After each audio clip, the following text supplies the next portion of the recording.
పరిశ్రమల మీద దాష్టీకాలని కనుక ఆంధ్రప్రదేశ్లో ఆపకపోతే అత్యంత ప్రమాదకరం. ఆ మధ్యన శ్రీకాకుళం జిల్లాలో అక్కడ ఉన్నటువంటి ఎమ్మెల్యే, బీజేపీ ఎమ్మెల్యే అనుకుంటా, తన మనుషుల్ని పెట్టలేదని చెప్పి ఇబ్బంది పెట్టారని అక్కడ రచ్చ నడిచింది. ఇప్పుడు ఇక్కడ నడిచింది. ఇట్లాగా ఏది ఆలూరు దగ్గర ఇప్పుడు వైఎస్ఆర్ కాంగ్రెస్ పార్టీ ఎమ్మెల్యే విరూపాక్ష.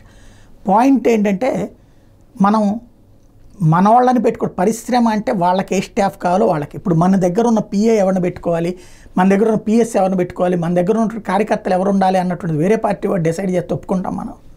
లేదు కదా. మరి లేదా మనం ఒక వ్యాపారం చేస్తున్నాం, అవతల ఉన్నటువంటి వ్యాపారస్తుడు నా మనుషులు నువ్వు పెట్టుకో అంటే ఒప్పుకుంటాం మనం? లేదు కదా. ఇక్కడ పరిశ్రమలు నడిపేవాడికి, వ్యాపారం నడిపేవాడికి కొట్లో గుమస్తా ఎవరు పెట్టుకోవాలి, పరిశ్రమలో కార్మికుడిని ఎవరు పెట్టుకోవాలి, వాళ్ళు డిసైడ్ చేసుకోవాలి. కానీ భూమి ఎక్కడ తీసుకోవాలి, ఏం చేయాలి, ఉత్పత్తి ఎలాగన్నటువంటిది వాళ్ళు ఏం చేయాలో, లేకపోతే అదేదో ఎమ్మెల్యేలకి బానిసలు అయినట్టు వాళ్ళు కోట్ల రూపాయల డబ్బులు సంపాదించి ఎమ్మెల్యేలకి కాళ్ళకి సలాములు కొట్టేసి వాళ్ళు గులాములు చేసుకోవాలా? అంత కర్మ ఏంటి? కర్రలు రాడ్లు బుచ్చుకుని వెళ్ళిన వెధవలకి సిగ్గుండాలి, ఆ వెధవలకి బుర్రా బుద్ధి ఉండాలి. ఇవాళ రోజున ఈ అనుచరుల తరపున నువ్వు రౌడీజం చేస్తే రేపు పొద్దున కూడా వచ్చి నీ తలకాయ పగల కొడతాడు. నీలాంటి బిడ్డలే కదా అక్కడ కూడా ఉద్యోగాలు చేసేది, వాళ్ళ మీద దాడికి వెళ్ళడం ఏంటి? అసలు కల్చర్ ఉందా, సంస్కారం ఉందా? చివరికి ఇప్పుడు మనం తరిమేస్తే ఏమైపోతుంది? పరిశ్రమలు అవతలకి వెళ్ళిపోతాయి, వ్యాపారాలు అవతలకి వెళ్ళిపోతాయి. అప్పుడు వెళ్ళి ఏం చేద్దాం? అడుక్కు తిందామా?